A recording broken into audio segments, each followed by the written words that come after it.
সমাবেশ নিয়ে আলোচনার জন্য স্টুডিওতে উপস্থিত আছেন সহকর্মী তৌফিক মাহমুদ মুন্না। মুন্না, আপনাকে স্বাগত জানাচ্ছি স্টুডিওতে। মুন্না, বিএনপি সমাবেশের দিন আওয়ামী লীগের সমাবেশ আমরা আবারও দেখলাম, নেতারা কি বলেছেন নিয়ে জানতে চাই। জানেন না তাস্তফা যে বিএনপি সমাবেশ কিন্তু গতকালকে করেছিল, আজকে কিন্তু তাদের দ্বিতীয় সমাবেশ।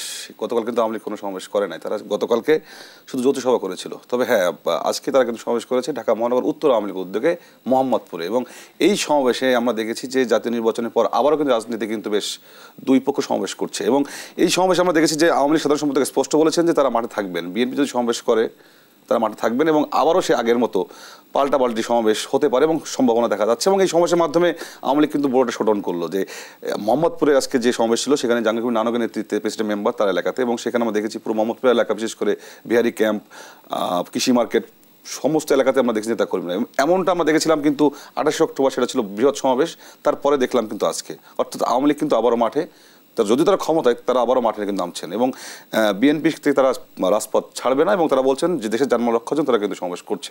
অর্থাৎ এই সমাবেশের মধ্যে দিয়ে আসলে নেতা কর্মীদের চাঙ্গা করার এক ধরনের পদক্ষেপ তারা গ্রহণ করেছেন। এখানে চাঙ্গা করার কথা যদি আপনি বলেন সেটা হচ্ছে যে উত্তর দক্ষিণ আওয়ামী লীগ কমিটি কিন্তু এখনো হচ্ছে না, এখনো হয় নাই সেটা। সেক্ষেত্রে কিন্তু এই সমাবেশের মাধ্যমে আজকে কিন্তু সেখানকার সাংগঠনিক সম্পাদক স্পষ্ট বলছেন কমিটি দ্রুত হবে। পাশাপাশি বিএনপির সমাবেশের কারণে তারা কিন্তু মাঠে থাকবেন এবং আগুন সন্ত্রাস যেটি 28 অক্টোবর কিন্তু ঘটেছিল আপনি জানেন, সেই 28 অক্টোবর কেন্দ্রিক যেন কোনো ধরনের সমস্যা না হয়, সাংবাদিককে পিটানো না হয়, প্রধান বিচারপতি বাসভবন হামলা না হয়, সে কেন্দ্রিক তারা কিন্তু তৎপর রয়েছেন এবং এক্ষেত্রে কোনো তারা ছাড় দিবেন না।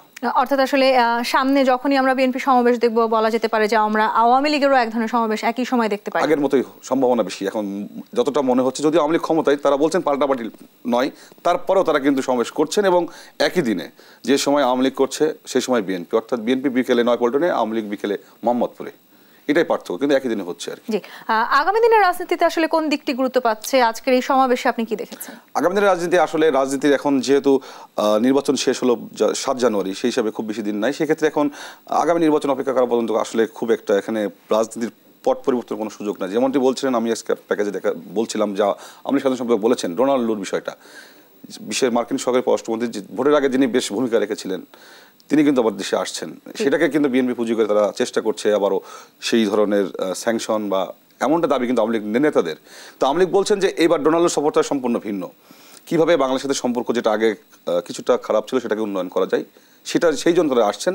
এবং এই আওয়ামী লীগ নেতারা স্পষ্ট বলছেন যে আমেরিকার অতীতের মতো, বিশেষ করে নির্বাচন আগে যে ভূমিকা ছিল তা সেই ভূমিকা রাখবেন না, অর্থাৎ নির্বাচন আর রাজনীতি আগামী দিনে সেই নির্বাচন পর্যন্ত অপেক্ষা করতে হবে, তারপরেই কিন্তু আসলে স্পষ্ট হবে যে নির্বাচন ভোটে আসবে নাকি অন্যভাবে ক্ষমতায় আসবে, সেটা কিন্তু আরো দীর্ঘ সময়ের ব্যাপার।